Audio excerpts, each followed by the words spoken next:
Hai, akkam jirtu dhaggeeffattoota fi kabajamtoota hordoftoota maatii Shakumaan ani nagaa kiyya galannee waaqaa ga'u jirtu fayyaa keessanii isiniin jecha nageenya badhaadha.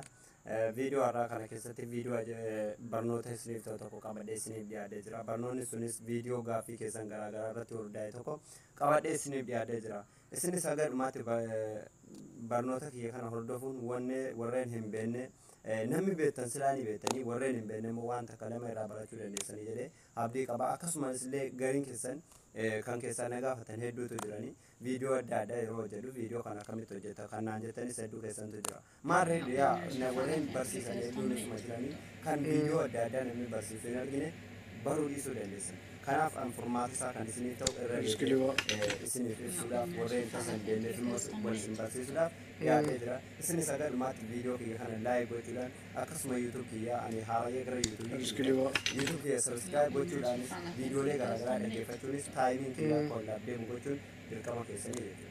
Kanaaf dhaggeeffattoota kiyya warreen gaaffii adda addaa na gaafatan gaaffii keessaniif nam tokko tokkoon keessaa deebisuu waan ulfaatuuf viidiyoo bakkatti qabee isiniif illee yuutuub kiyya irratti isin affeeruudhaaf an qophiidhaan dhufee jira. Isinis viidiyoo gara viidiyoo kiyyaa dhufuudhaan viidiyoolee barbaadan asirraa dhaggeeffatanii hubannoo garaagaraa irraa fudhachuu dandeessanii jedha dhaggeeffattoota. Viidiyoo ammaan kana immoo laayik gochuudhaan yeroo baay'ee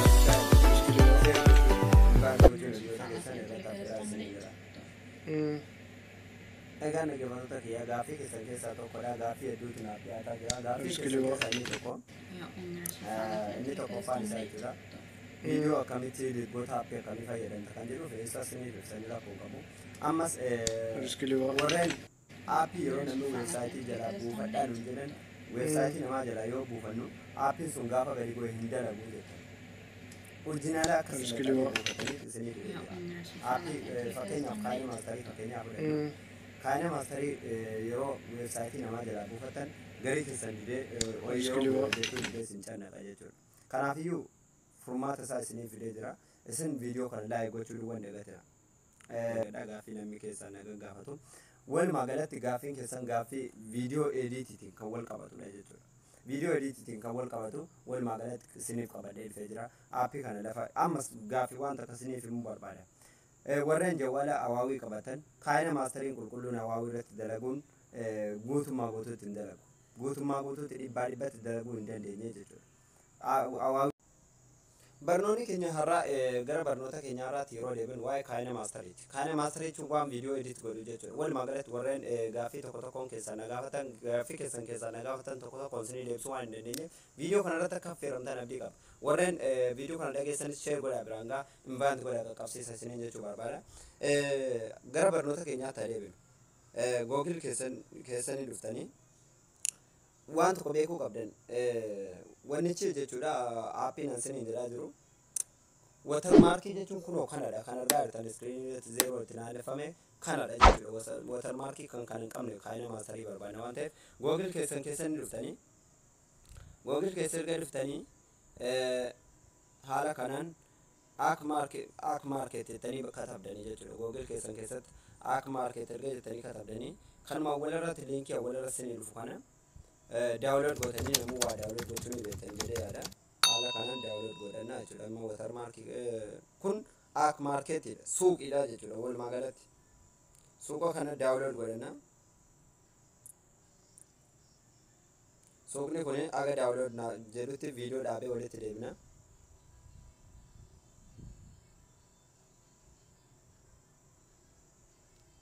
Aga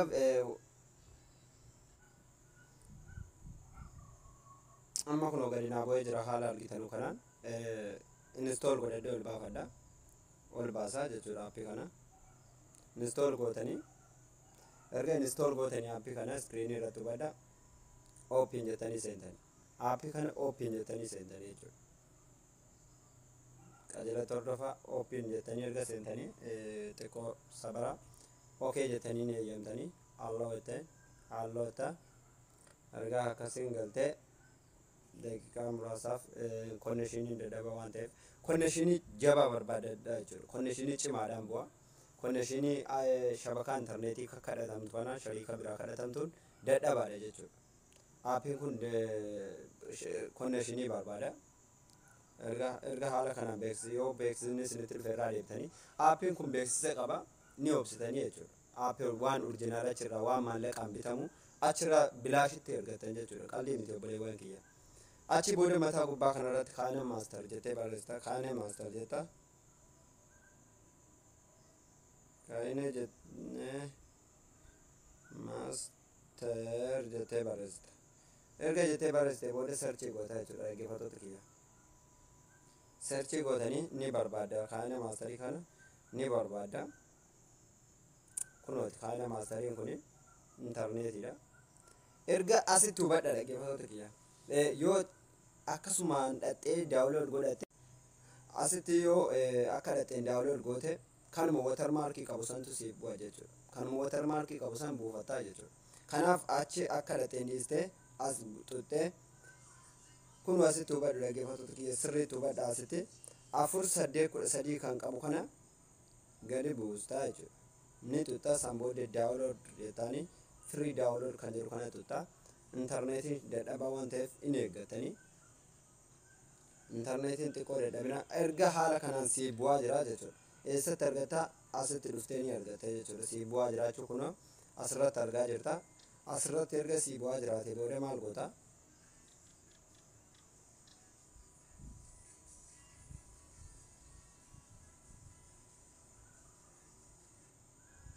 Erga haala kanaan sini bu'uu jammaree beeksisa kan wajjin bu'uutti jiru.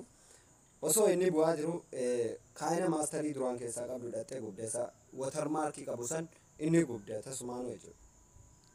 Kan watermarkii qabu san dhattee kaastaa. Sen irraa kaasuu dirqama keessanii hangaruu gubeetiin jira dura buusee gubee jira. Kaayina maastarii san dura buusee gubee jira. Ni eeggattaanii jechuudha agarsiifamuu. Intarneetiin kan kee gaa ta'uu qaba hanga gannaa bootti dhaabbadha. Haala kanaan gasii bu'a jechuudha dhaggeeffattoota. Haga gadi nuuf bu'u gidduutti waan sii duraan keessa jiru san gubuu qabdan kan watermarkii qabu san ni gubdan dileet gootan san jechuudha. Erga san dileet gootanii inni gadi isinii bu'e qaxxeetaa inistool akka gootan isinii eeyyama. Inistool gochuu beektanii inistool godhatanii amma inistool godhee jira. San booddee erga inistool gootanii ooppees jettanii seetanii. Mee kaayina maastariin kun qulqulluu isaa dhufe immoo watermarkii kan qabu santu dhufee kan jedhuuf amma haala kanaan nu dhufa. Allaa goona haala kanaan allaa erga gooneef inni haala kanaan ni tura xiqqoo see eeggadha. As tuttanii kana tuttanii mee watermarkii fudhatee dhufe immoo kan fudhatee hin dhumne jedhuuf mee waliin ilaalla. Viidiyoo tokko dhannee haa dhiyeessinu. Haala kana fakkeenyaaf viidiyoodhuma kana baagiraawundii si fudhadhee si argisiisa. Baagiraawundii haa fudhadhu. Waaw! Kaayina maastariin kun qulqulluu isaa dhufee jechuudha. Kaayina maastarii qulqulluu ta'e dhufe. Kanaaf haala kanaan itti fayyadamtanii haala kanaan viidiyoolee feetan edit gochuu dandeessanii isiniin jedha dhaggeeffattoota kiyya. Iskiriinii asumatti dhaaba. Kanaaf dhaggeeffattoota kiyya viidiyoo kana warreen dhageessan kan hin dhageenye biraan affeeruun ga'uudha. Viidiyoo kana waan takka beekuu qabdanii yaa Oromoo kiyya. Viidiyoo kana gaafa nama tokko guddistanu sinirraa wanni inni fedhisu hin jiru. Sabni kan kee guddachuun sitti tola. Saayibni kan kee guddachuun sitti tola. Akkasuma lammiin kee guddachuun illee sitti tola. Viidiyoo jajjabeessinu isiniin jecha hanga viidiyoo biraatti walitti deebinutti hankan sinii wajjin ture YouTube kiyya shakumaan jettanii yoo mataa duratti haala kanaan barreessitan na argachuu dandeessan. Subscribe yoo gootan mallattoo alarmii dhaqe yoo gootan na wajjin maatii taatanii jirtan tokkoon maatii shakumaan taatanii jirtan karuma gabaabaa isiniin jecha nagaa.